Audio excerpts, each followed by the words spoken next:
love Newton. I love South. Don't freak out, but I also love Newton North because my kids went there.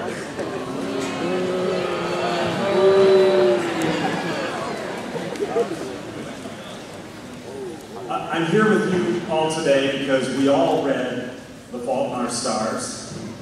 And I have to be honest, reading the book sent chills down my spine because it is so close to my story, so real for me.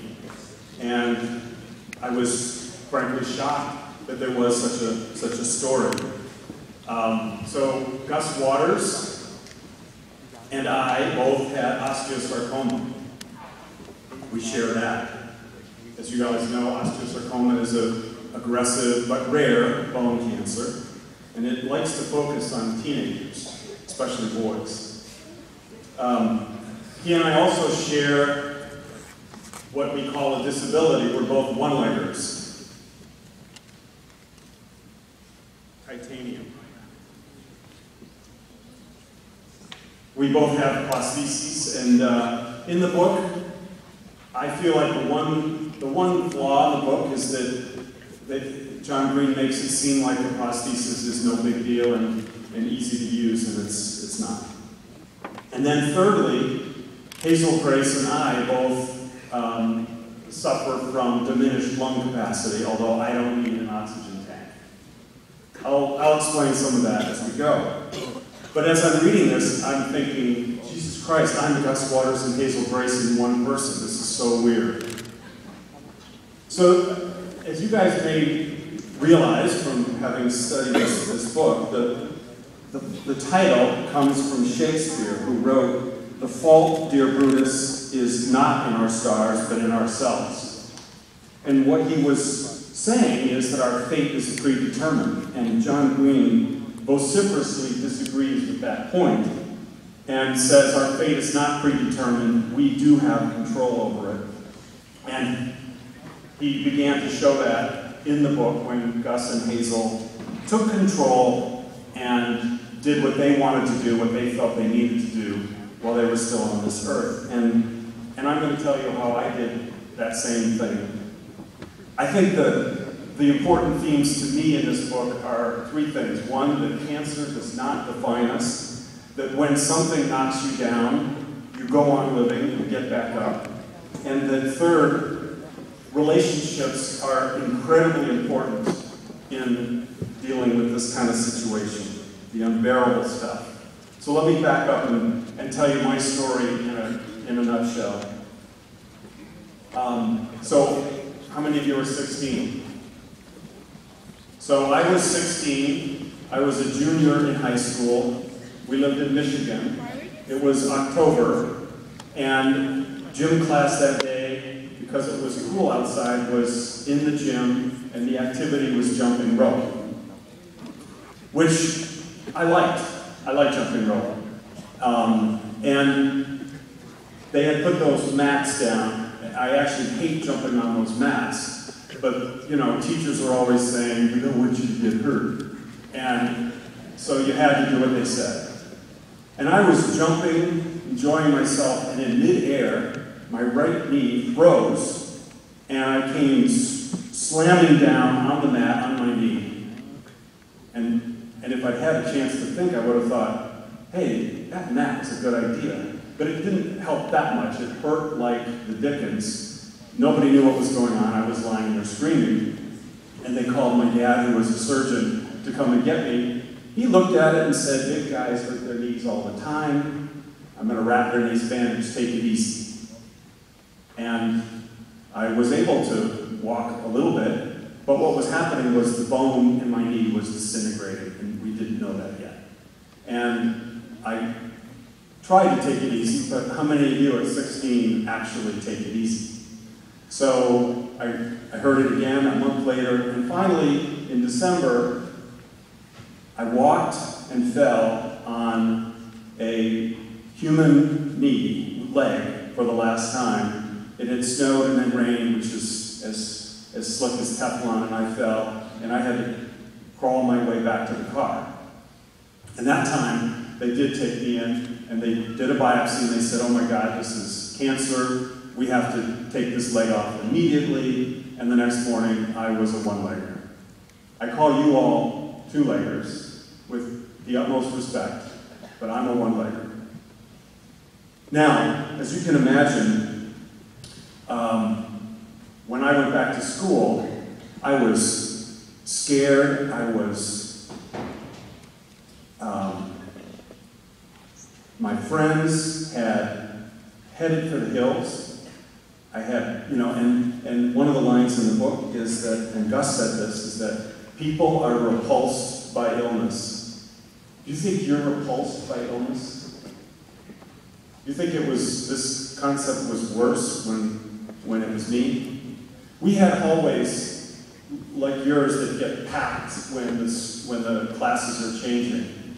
And by the way, they didn't fit you with a prosthesis right away, so I was on crutches for the rest of that school year. And as I would start walking down the hall, it would look like the parting of the Red Sea, everybody trying to get the heck out of my way. So what happened was, of course, that I ended up being completely on my own to try to figure this out and deal with this. And I would naturally, as you can imagine, ask questions like, why me? And what can I do? What am I still going to be able to do? And another line in the book is that the world is not a wish-granting factory. And that line hadn't been written yet, but I became acutely aware of that observation.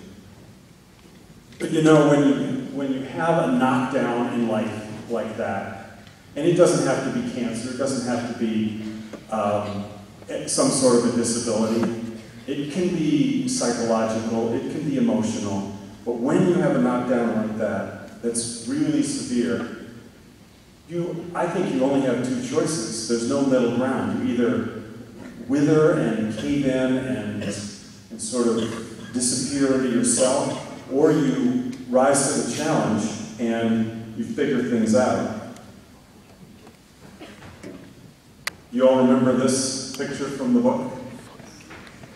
So, I'm going to give you an example of how I rose to the challenge, so to speak, to figure something out that was mind-numbingly complicated dating. So, I was a little behind my peers in this category, and I'm sure that for all of you two-leggers, dating is easy as pie, right? It's so easy. You don't have any stress over it. But like Gus, I was one of those 17-year-old one-legged virgins. Now it was senior year. I had a prosthesis, so I started to feel like I was gaining back some sense of normalcy. And I obsessed over taking the next step for 2 months, and then I finally got up the nerve and I asked Sarah out for a date. And she said yes.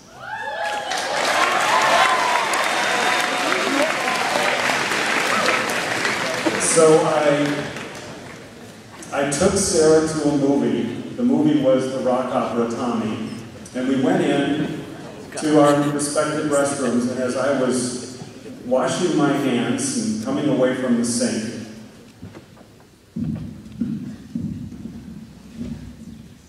I was walking, and all of a sudden my foot snagged. I looked back, and the carpet that they had, cheap carpet, was sort of cupped a little bit, and the prosthetic foot was caught in it. I said, oh, no big deal. And I yanked, and I came down on a bare bolt, and I looked back, and my foot was back there. So I'm shocked. And I think, wait a minute. Not only can I not figure out how to get into the movie, how am I going to get even to the car without, being humiliated? But I picked up the foot and I went out and sat down on the bench, and I'm holding it in front of me like this, staring at it, thinking all these bad thoughts. And a guy comes out behind me, and there's a swirl of smoke with him, and his eyes are bloodshot, and he looks down, he goes, "Wow, man, did that hurt?"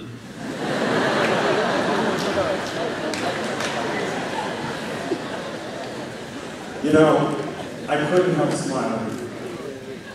And just then Sarah came out, looked at the situation, didn't miss a beat, and came back from the office with a huge roll of masking tape. And I held the foot up, and she made me an ankle that was this big around of masking tape.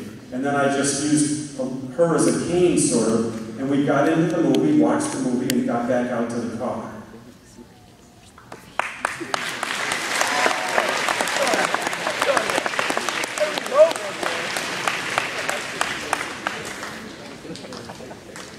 It still wasn't the date I had hoped for. We'll stop there. So, I do want to continue my story a little bit. I did graduate from high school. There's my kind of dorky looking graduation day photo. And then I went off to college, and it was kind of nice because I had a clean slate. Nobody knew me. Nobody knew why I had a limp. And I established a whole group of new friends, which was great. And it's not just teachers that are worrywarts and try to keep you safe. Parents do too. And my parents said every 6 months you must get a checkup to make sure this cancer hasn't spread. And at our age, I don't mean now, but I mean when I was in your group, you think you're immortal and you think that parents are just being silly, dumb worrywarts. But I was a sophomore in college, and I just had one of those routine blood tests and chest x-rays, and they said, "Oh my God, the cancer has spread to your lungs." And it was an emergency again, and the next day they took out my lung, my left lung. Now, have you all heard of, raise your hand if you've heard of chemotherapy. Okay, so don't let this make you think I'm old, but when I lost my leg, chemotherapy didn't exist.